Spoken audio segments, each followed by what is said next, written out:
Hey there, I'm Greg Finn, filling in for Christine Zernheld, aka Shep.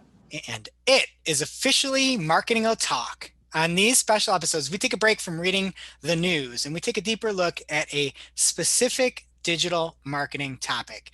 Today, we're going to look back at something that, quite frankly, gets confused quite a bit by traditional marketers, and for good reason, you'll see marketing throughout the funnel. And just like our famous Friday news shows, you'll be able to catch this episode on YouTube on the Search Engine Journal Network, or you can check it out over on marketingclock.com and you can see the direct link to our smiling faces and our special guests. First, somebody who you may know, digital marketing manager here at Cypress North and Marketing Clock co-host and fan favorite, Mark Saltarelli at Marketing by Mark on Twitter. Welcome, Mark. Yep, thanks for having me, Greg. Ready to talk about one of my favorite things that I talk way too much about. So let's get this B2B marketing party started. And there might be one person out there that talks more about the funnel than you, Mark. And we've got him here, host of the Funnel Reboot Show and founder of Marketing What's New Agency and power listener of Marketing Clock here, Glenn Schmelze. Welcome, Glenn. Thank you very much, Greg. It's great to be here. Awesome. Fantastic to have you. And finally, we have show BFF of 2021, fan favorite, senior digital marketer at Co-Marketing, Andrea Cruz. Welcome, Andrea. Thank you for having me, Ting. And as Mark said, I'm so excited to talk about the funnel because this is my favorite topic besides advertising in general. I can't wait. All right. Well, we can't wait either. And I will be moderating the discussion, making things flow. It's going to be a good conversation here and hopefully bring some light to the challenges that the majority of B2B marketers face, as well as some B2C, but really taking a look at it and also marketing, advertising in general. So let's get started. Here is one of the things I think people get tripped up on a little bit. When people talk about the funnel, it can be confusing because we don't necessarily know what the is in the funnel. There's many. There's sales funnels, there's marketing funnels, content funnels, conversion funnels, lots of different funnels out there. So when you see somebody talk about the funnel, it can get a little murky. So Glenn, is there one that you can explain before we move ahead with the marketing and content, like the sales funnel? Absolutely, Greg. And I just got to say up front that anything that I can talk about on funnels, I learned from somebody that popped up on a pre-roll ad that I saw on YouTube last night. Oh, no, sorry. Never mind. No, actually, please do not listen to the people who show up on your pre-roll saying they know what a funnel is, okay? Because they just add to the confusion, right? Like, let's be honest. The thing with a funnel is, let's remember, guys, we're just making a model here, okay? And it's an artificial thing. It's, to me, a model of how we make sense of the way that buyers move towards buying a product. And there's a couple of reasons why it can only be a model, okay? So this is why I just wanted to let our hair down for a second and just not worry too much about it. It's helpful, but it has its limits. First limit, we actually don't know where buyers are in a funnel, okay? Buyers don't necessarily move in a straight line. And most importantly, despite what all the analytics products out there say, until they actually tell us, we don't for certain know where they are in a funnel. So let's just relax about that. The other thing is that even if they do tell us where they are in a funnel, we have to remember we're marketers, okay? If I were talking sales, okay, that's great, but that's only for one individual. For marketers, we've got a little bit of a higher bar to hit, and that is we have to worry about the masses of buyers. So we can use a funnel, but when we're doing that, we're really just trying to understand how we would do something for a group of people that happen to be similar to each other, right? They form a segment together. And by them doing that, we kind of look at them and we can act on them and we can maybe measure how effective we're being against that group, depending on where they are in this artificial thing that we call a funnel, right? So I just want us to all remember that.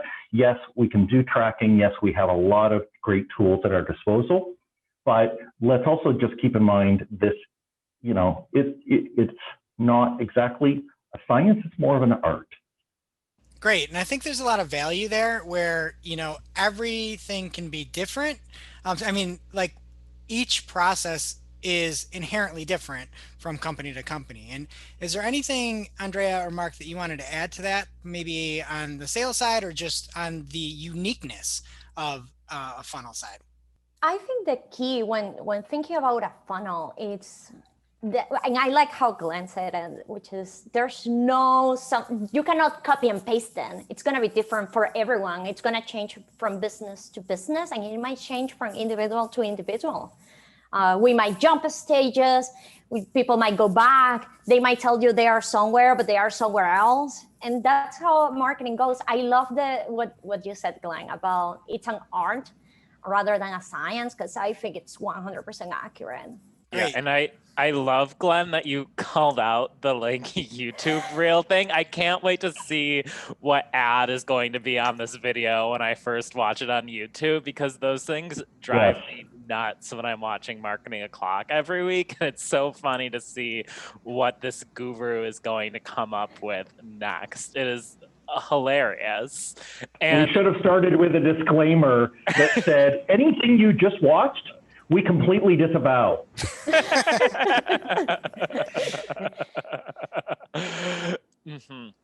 But I think, practically speaking, I totally agree with both of you. Like, I've never worked with one single client who had like the same definitions of either like their marketing funnel or their sales funnel at anywhere. And I think for me, like when I'm defining it, I'm thinking more of necessarily like, where are we trying to bring people in on the sales side, and like what types of interactions are we trying to elicit from a prospect with our client, and kind of like shaping our marketing ideas around specifically what we're trying to get a prospect to do. So I think like for me, if I'm like defining a funnel, which again, like we said, it's not something that can be applied to everything the same. It is an art and a little bit of a science, but mostly an art. And I think more of just like trying to think of what sales action we're trying to do. So if we're trying to get someone to start talking to sales, I'm going to say like this is like our bottom of the funnel marketing. If we're trying to just get someone to admit that they have a problem or a need, that might be like middle of the funnel for me. Or if we're just trying to reach someone, that's what I would say is like a top of the funnel marketing effort in terms of like kind of framing a conversation about what this funnel is.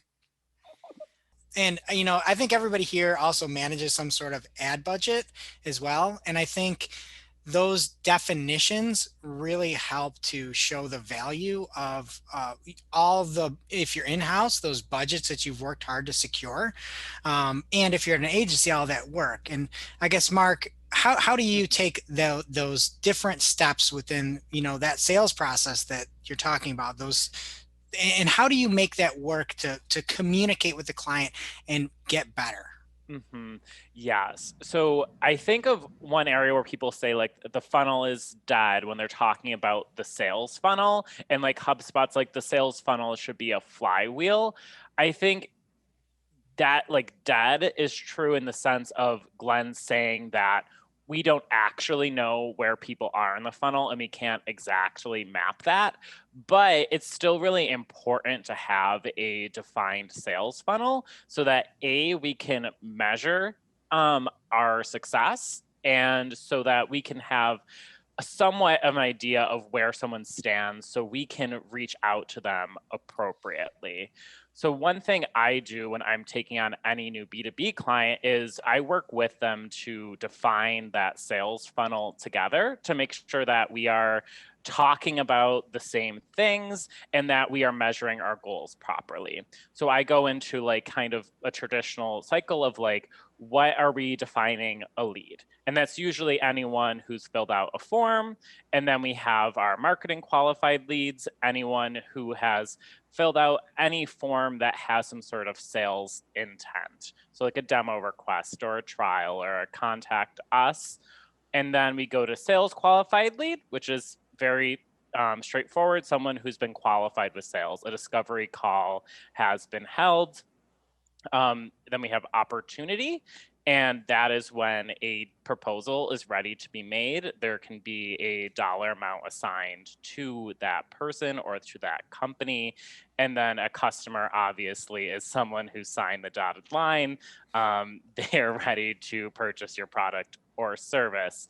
And I just think that it's really important to know each of those steps so you can say that this marketing initiative has driven this many opportunities with this certain deal value and this many customers, because it's really important to be able to measure the effectiveness of what we're doing and why we do different types of marketing efforts at each of those stages of the sales funnel. Great. And is there anything else somebody wants to add to sort of that sales funnel aspect before we get into sort of the more traditional marketing funnel? I'll add that it doesn't necessarily move in lockstep with the ways that, we try to break this up. So remember I said at the top, the buyer is on a journey. We are trying to match that to other things. So, Mark has brought up the top of funnel, middle of funnel, bottom of funnel. Yeah, we can also use a rough guide like that. And in some client scenarios, just the nature of the offering is that they'll have to talk with somebody. Maybe there's a lot of configuring that has to, work to even know how much it costs. So in that case, they might be identified very early, but they still may not be ready for a sale. So we have to just watch that we don't try to say, okay, well, top of funnel, I'm using generic, and then I'm going to move into, branded type things, and at the middle stage, because they're identified. No, they might come in very late in the game, and they've been watching you, or they've been, let's say, under the influence of your marketing, but they're not coming in until the 11th hour to become identified, and suddenly they're going into sales. So these two things, ride together. And that's all I want to say there.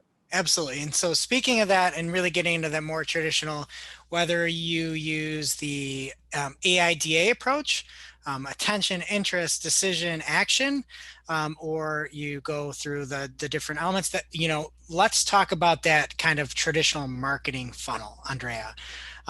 Can you give a quick rundown of the way that you see it, and maybe over at co-marketing, how you address or like how you envision that marketing funnel? Well, it starts with, as Mark said, talking to sales, because ultimately sales is going to be marketing's client. So making sure that what you are setting up on the marketing side will connect and will start giving inputs towards the sales funnel to be able to have that discussion. So in B2B, this is very difficult because it's so long. In B2C, it's very easy for people to, it happens within minutes in many cases that you see something, you are interested in it, you evaluate it, and you purchase. While on B2B, it's longer, but the traditional funnel stays, which is that top, middle, and bottom of the funnel. The way I like to think about it is the awareness stage. I don't know I have a problem, I just realized it. So you are put into that awareness thing that it's like, okay, I'm sick, but I don't know what I have. I need to keep researching to learn more. In that process that you start researching, you will start coming up with solutions. That's when you get into that evaluation stage, what are my pain points? What are my issues? How can I solve it? Is there different people that can help me solve this problem? And then you go into that final consideration stage, which is, okay, I evaluated everything. I know I have an issue. Then I just need to consider what's going to be the approach I'm going to take to solve it. And that's when you enter in, using Mark's names, you enter into that lead or marketing qualified lead, which is like, hey, I want to reach out to you because I know I have this issue. Can you help me out? Great. Okay, so I guess we've kind of got that where Mark really kind of, well, Glenn, I think set everything up really nicely from the kind of the sales process standpoint and kind of that unknown, and also the fact that everybody's different, every company's different. Mark had added in kind of the fact that trying to add those steps and those processes to best try to figure out where folks are is still very beneficial. And then taking a look at the marketing funnel, whether it's top of funnel, middle funnel, bottom funnel, that there's very different intent. Going back to the AIDA, Glenn Gary, Glenn Ross, Alec Baldwin there, that has been, popularized that. Okay. So we've kind of defined the sales funnel and the marketing funnel and how they're different.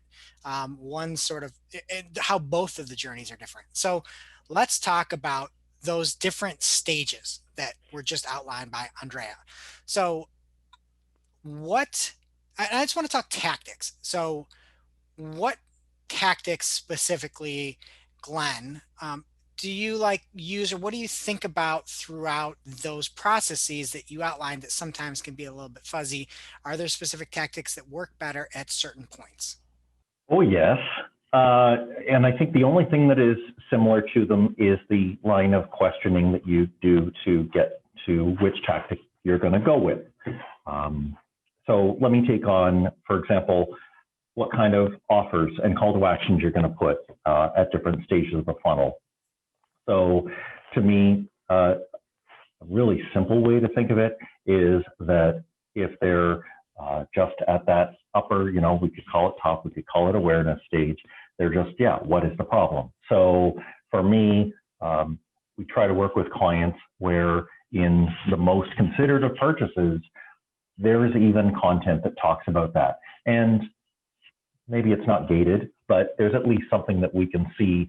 Are we getting a amount of traffic to that? And is that being consumed so that we can tell for anybody who is catching us at that earliest of moments, have we got something to offer them for that? Then the offers get a little bit more for fair value, right? So if they're coming in at the middle stage where, as Andrea eloquently put, they're talking about, okay, so what is the approach that I might take to solve that problem? So if you, let's say, are in a considered purchase, and let's say you built a software, a SaaS product that can deal with the problem, but it's also something that there are services that solve that problem. Well, so now you're into, okay, my approach versus their approach. And maybe you have a piece of content that you want to offer and see if you can acquire an email over that. Then getting down to the lower level, the most important thing there is, let's imagine that they have accepted the approach that you and your competitors take to solving that problem. It's how do you set yourself apart from those others? Why are you specifically the best party to buy, the solution to the problem from? And so your offer at that point is probably going to be case study related, or maybe down into a dedicated, we'll show you how, maybe in a demo, we can absolutely solve your particular needs because we've got a line of people here who've had the exact same problem in the past and we've dealt with it and we've successfully served their problem. So to me, that line of questioning helps somebody understand what are the pieces of content that I need to have to cover all of those scenarios, no matter where they are up and down that line. I love that last part you said, because I think a big thing people don't usually consider when they're doing like very templatized funnel processes, when they're approaching the bottom of the funnel, they're just like, oh yeah, it's a demo request. We're just going to include our value propositions, but they don't think of the other types of content we need to be building around of the bottom of the funnel, and really understanding what your prospects are looking for from you that they can't get from their competitors. So I think for a lot of companies, case studies are an afterthought, whereas they should be something you should be thinking of at the beginning of how can we prove our value to our prospects through case studies and other really helpful bottom of the funnel content Mhm. that. And I've seen like demo videos that are ungated just work really well, and it's thinking about what else besides that form do we need to be thinking about? Great. And we'll talk about offers in a second here, but I just want to go back to Andrea quick and say, so we know that there's different intents, right? Glenn did a fantastic job laying that out. Is there anything that you do with different messaging at those different portions of the marketing funnel? 100%. And I think it goes back a little bit to what Mark was just talking about. I've done this for a few very specific clients in the past. I would grab, and this takes a while to build, but you would grab all their content, all their landing pages, all their assets where you actually have an action to take. And I would start labeling them. This is top funnel, middle funnel, and start labeling next to them services. This is related to service A, service B, and try to find gaps. Because the reality is, a lot of people will say, oh, we're writing content all the time, we have all our bases covered. And what it's usually forgotten is that middle of the funnel and how to connect people in a way that it makes sense. So when you are setting up campaigns, you are missing content because you don't have anything that really talks about maybe how you are different, what you actually do. Very, very common issue in B2B. You go to a website, it has a lot of beautiful words, but they don't mean a thing. You don't really know what they do. You don't know how they do it. You just know that your conversion rates are going to be better or your sales are going to skyrocket, but it doesn't really tell you how. Yeah. So that it's a very common issue in B2B, and we don't notice that unless you really think about, okay, what are the stages people are actually taking on my website before converting? Is there anything missing? And how do I convey at that point in time, look, this is what we do, this is how we do it, and this is how we are different. The what, the how, and the why. Great. So you mean my content, that my message of saying we dynamically scale and align marketing synergistic technologies didn't make sense? It does not. Well, you, I you mean you think you just need a can't few say more from, buzzwords. yeah. Like Okay. I was going to add to that, the ... So you're going to buy from us, right? Yep. All right, great. So we know a little bit about the intent. We know about the messaging and why it's important to speak to people, knowing their intent.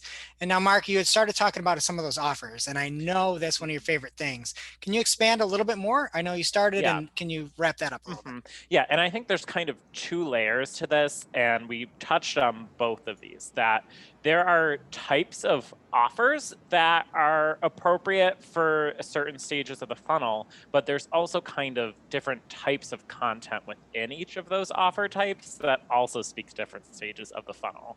Like as Andrea was saying, like a blog post we might typically think of as like a top of funnel type of asset, but we also need blog posts that speak to different stages of the funnel. So it gets kind of complex there.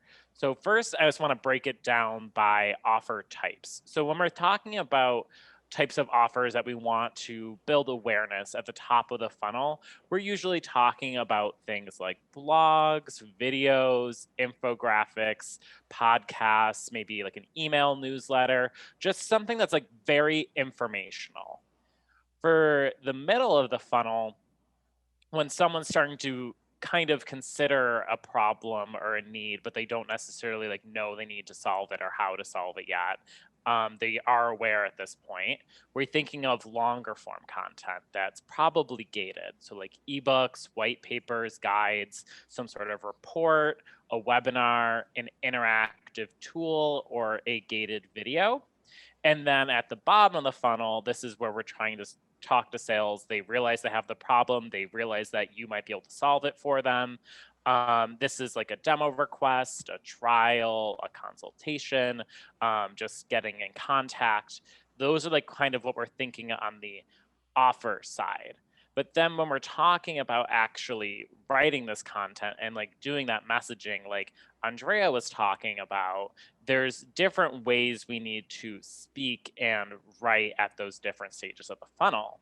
So at the top, we want to be thinking about informational content. We're just trying to educate. We are writing content that qualifies someone as a member of your target audience, but we're not actually necessarily saying that they have a problem or a need yet. We're just making them aware. At the middle of the funnel, I think this is where we're starting to kind of qualify this person as this person has a problem or a need that needs to be solved. And we might be helping them solve that problem or accomplish something that's not necessarily directly related to our product or service, but it's pretty close. And then at the bottom of the funnel, we are thinking of things that are directly related to your product or service. This is content that's kind of, like Glenn said, helping differentiate you from your competitors. And this is speaking to someone who's interested in making a purchase from you or your competitors. So I think here, like, this is where we're talking about, like, if you're doing content, it might be like a demo video or like a buyer's guide, an ROI calculator, like a one pager. So like, while we have like ideas of like types of content we should, like offers that we should be doing at each stage of the funnel, there's also kind of subsets of like how we can make something like a blog post, which might traditionally be something we would consider for like a top of the funnel marketing effort. There also are bottom of the funnel applications for that as well to kind of muddy that, but there's kind of two ways you need to think about your content there. Okay, so I think we've covered the basics of kind of the intent and how to communicate throughout and some of those different tactics and different resources that can be used. And so now let's talk about some go-to strategies. So maybe not network specific, but I guess overarching strategies. I know this is hard because we just explained for about 15 minutes that everything's different. But I mean, I guess, is there any one strategy that anybody like to expand on? I know we don't have hours and hours here, but like, is there anything just specifically that you'd like to let people know about, when we look at this throughout? I would like to say, Greg, that I like that people think that one platform will be their one solution for everything, and that's not the case, and it should never be your case. When thinking about the marketing funnel and all the different networks and platforms, when you go to a different network, it's because people are doing something differently there.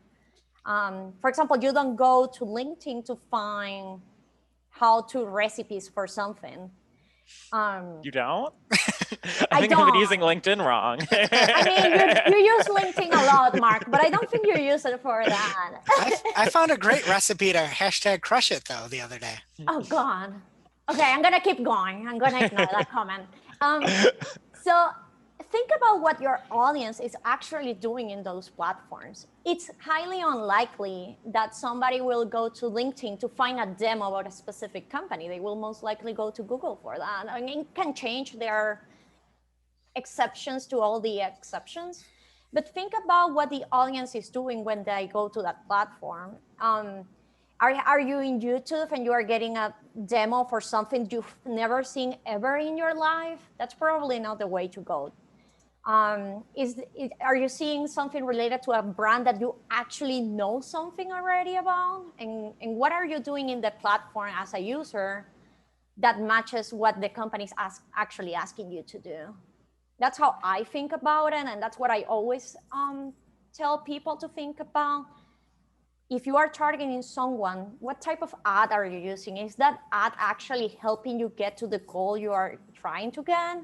And is the user doing something that they will stop whatever they are doing to actually take that action on your behalf?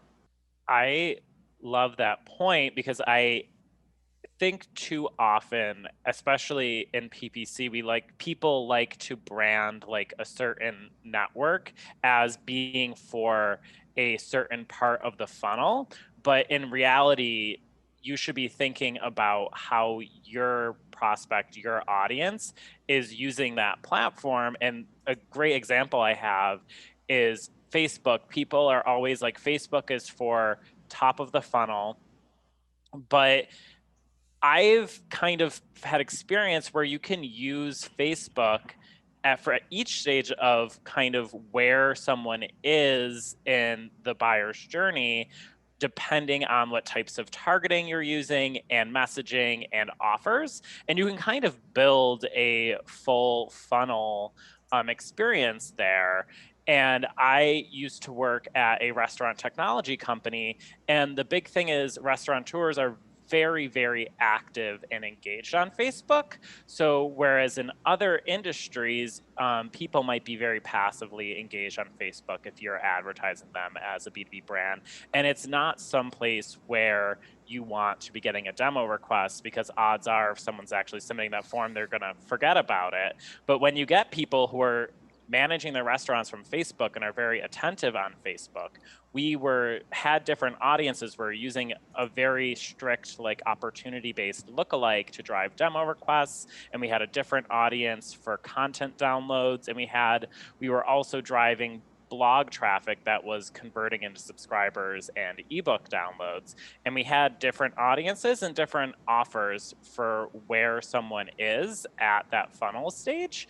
And the other thing I would think about is, again, not falling into like, these are like, you should use Facebook for top of funnel, LinkedIn for the middle, and Google search for bottom of the funnel. It's also kind of breaking out of those channels that we're told about and being aware of different channels that are specific to your industry. Like, I think a lot of time there are like publications where you might be able to pay for an ad to generate content downloads in the middle of the funnel, or you might be able to use something like Capterra or G2 to drive qualified sales leads who are literally looking for a software product.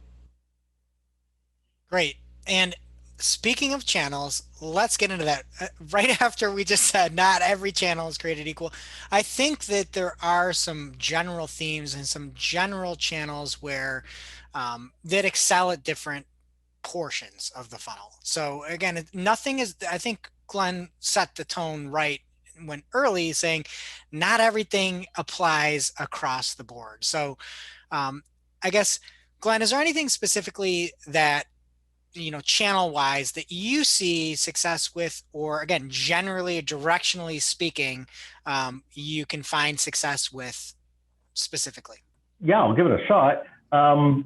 The way that I would probably break down our channels first, and I'll ask people to maybe look at their Google Analytics. It's getting a little dicey with Google Analytics 4 just rolling out, but in general, Google divides people who are coming to us and we eventually find them on our site by they were acquired from a search source, a social source, or a referral source. And, I think any of us who are agency side or maybe more intermediate in-house marketers are familiar with these, but for those who aren't, it's a good starting point. So what are some of the basic themes that we can think about? Well, the nature of social and referral, to me, those they seem to rise up a little when it comes to discovering, right? So if I think to where I have come across something that I'm finding out for the first time, an offering I didn't know about, or even a way to crack a problem that I have that I didn't think about, it was on a network that I was on, a social network, or it was on a website, maybe like Mark said, an industry pub, and it's talking about it. So those are good places if we want to imagine, broadly speaking, where we might put some of that upper funnel content. Then in general, if we're talking search, and I'm going to leave for later the other parts of Google Ads, so I'm only talking about the search portion of Google Ads, that's, yeah, a good one where if your audience has been given the words to use it. I think a very typical one that we all think of is, personally, you know, I don't know, you have an ache or something, you go to the doctor. The doctor says, that might be, and they ramble off some term. You go home, what do we all do, right? And you type that in and you Google it. You say, I'm gonna die. Right? Right? Am I going to or not? So that's, you're already aware of it, and you're moving down into the, okay, so what can be done about it? And, you know, I'm now into heavy duty research. It's not just a useless piece of trivia. I just want to know. No, I've got a deeper intent than that. So those parts are there. And then the last one, which I'll hint at, I imagine we can cover more of it later, is, all right, I've landed on a website and I am being retargeted because of my behavior. So, you know, I'd say in general, if we want to think of those flows with, you know, the referral and social and then search, and then the only other flavor that, you know, of course we talk about, because the three of us are agencies here, is the paid portion, right? Where it's more active. I'm not just seeing who's going to wander by. I'm actually going, and I have a job for some budget to go and, you know, mindfully get some of the people to go see that information and to act on it. So, and the strategy there would be, I'm getting data back for it, right? Please, please, please, if you're going to spend any money or time even on a content or a campaign idea, expect data in return so you can understand whether or not it's working. Great. And Andrea, did you have any other thoughts on that specifically about the different channels of philosophy? I know Mark has covered, it's always different, but anything specific you'd like to add? No, and I think Glenn's example is great. You just start somewhere and then always expect to get something in return. It could be a micro conversion. I think it's a lie too when we are always expecting that anything you do, it's going to give you a form submission, because that's the old way of thinking. But think about micro conversions. Are you looking at assisted conversions if you have the knowledge of how to get to that information? Is that helping you shorten your cycle? What is your percentage every time somebody downloads a PDF, a data sheet, something along those lines of your website? Then how many of those actually become customers, or they move down the funnel at some point? Getting that information, always expect something. And anytime you send someone to a landing page or to a lead gen form or whatever that may be, make sure that you have the mechanisms to track what is happening on that page. Are people scrolling down if you are sending them to a blog post? Do you have a PDF that you are giving away for free? Are you tracking those? Because you can use those as remarketing after. You can create lookalikes. You can do a zillion things, but always expect something in return. I think that was a great point from Glenn.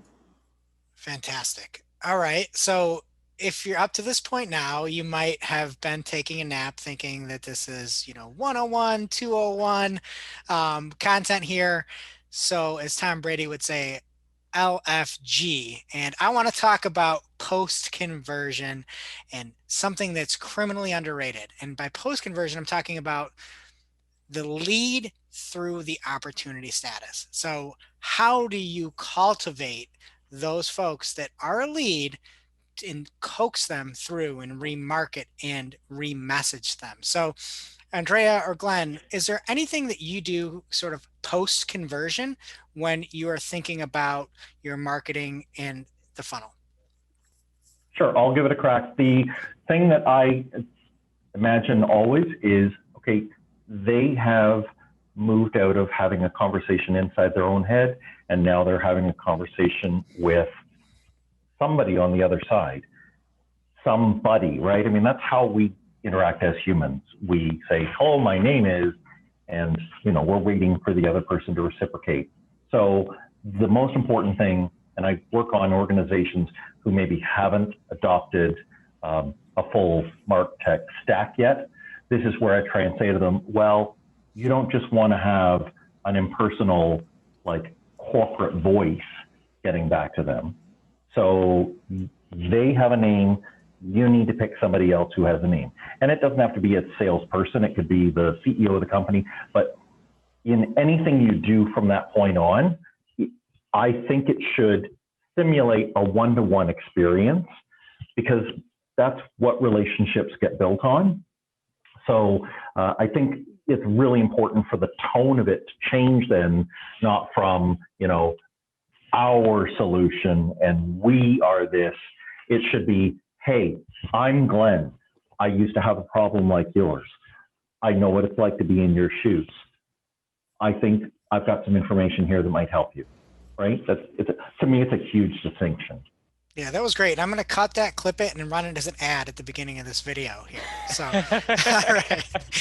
And Andrea, is there anything you do specifically, once post conversion that you find great success with?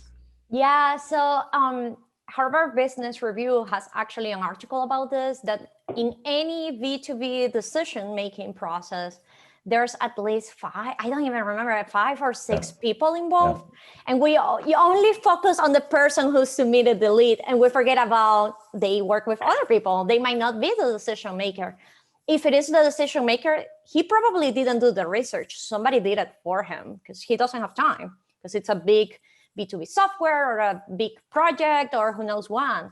So at that point, you have all the information you need. You have, if he became an opportunity, then his company name, where he is located, what his title is. So you have pretty much all the information you can to actually remarket the people or start targeting the people around him that are influencers to that decision and go from there. I have always found that really helps, because you start, and it happens if you've been ever involved in a sales discussion. Normally to the demo will go one person, maybe 2. Then they talk internally, and if they come back, they will bring more people to that discussion. So how can you influence those people before they even get to the table and have a demo with you? This is why you're a fan favorite here. That's amazing. I mean, again, that's so powerful. So Mark, I know you're sort of, I'd say, at least on the automation side, our lead here. Is there anything you'd want to add specifically, Mark, to this? Yes. And I think kind of thinking of like the fact that we've talked about a lot is that like the funnel is something for us, but it's not necessarily the same thing for like the lead. And like they don't know they have to go to like the next step in our funnel. So we can't make them do that work. Like we have to take them to the next step. We can't just expect them to get there on their own. So we have to do everything in our power to kind of hold their hand and take them where we think they should go next. And from an automation perspective, after someone converts, there's kind of 3 main buckets that I like to make sure are covered. First is kind of how this person fits into the sales process after they've submitted a form. So I want to make sure everything in the CRM is updated. So the salesperson knows very clearly like whether this person downloaded a piece of content or like requested a demo, and understands everything that we know about where that person is in the sales funnel based on what they just converted on. I want to make sure that lead is assigned to the right person automatically, because the thing is, if we're not assigning them to a salesperson, we're just putting contact information into a database. That's not why we pay for CRMs and marketing automation platforms. We're not storing information. If I wanted a bunch of contact information, I could just pay someone to scrape that from the internet. I want to make sure it's actionable, and I want to assign that to a person, and I want to make sure it's assigned right away, because a lead is much more likely to take the next step if you're able to respond to them within the first 15 minutes of their conversion. And then I want to make sure that I'm assigning any relevant tasks out in the CRM to the salesperson, so that it's very clear to the salesperson what they should be doing next. And this is especially important if you are very fortunate to have high lead volume. You want to make sure that your salesperson doesn't really have to like think too much about what they should do. It's like very clear to them what the next step is for this person who converted.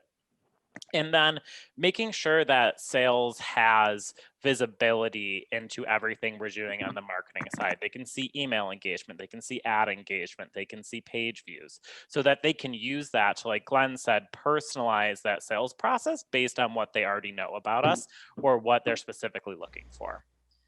The next bucket is email nurturing. I want to make sure that if someone's downloading an asset, that we have a very well created nurture that helps the lead along. And it's not just about helping us get that person to the next stage, it's continuing to be helpful and build trust, giving them content that helps them solve the problem they initially had, and kind of using that content to keep surfacing that, hey, there is this problem, it needs to be solved, and then eventually explaining how we can help them solve that problem and kind of helping them get there, because you don't go from an asset to a demo request right away.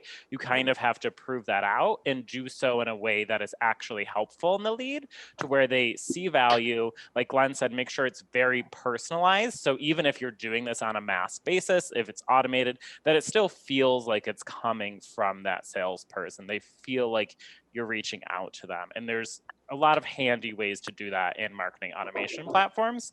And the last one is CRM retargeting, which is this, I use this a lot. If you're generating a lot of content leads and they're not naturally getting to the next step, it might make sense to kind of automate some sort of CRM retargeting where someone is added to a remarketing list based on their engagement with your company.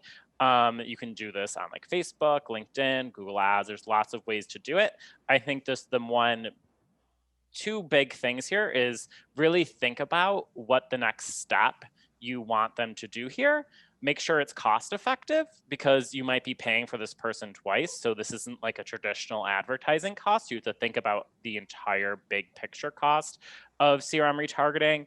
And then I guess lastly, and this also applies to email nurturing, is to make sure you have the right safeguards in place to make sure that if this person does start talking to sales, that they're not still getting ads and emails from you, because we want to make sure that handoff is clean and they're not getting mixed messages from us. They're not feeling harassed. They are feeling helped, not harassed. I have a funny story that you just reminded me about. I was looking to get pet insurance for my dog. This is a true story. I started creating a quote and I left it there because I wanted to compare prices in different places. And they started emailing me, hey, come back, finish your quote, whatever.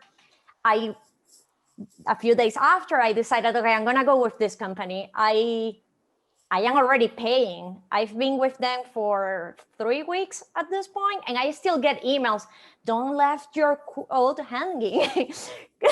Finalize the process. Like, it's so real. It happens so often. It's like, I am already a customer. I already gave you my credit card, and you're still emailing me to tell me that I have a quote that I haven't finished. It's like, what are you doing?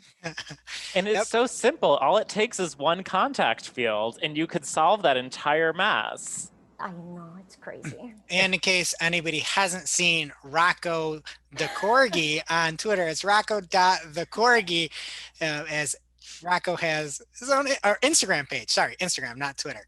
All right. And I think we've covered quite a bit here. We're up on the time.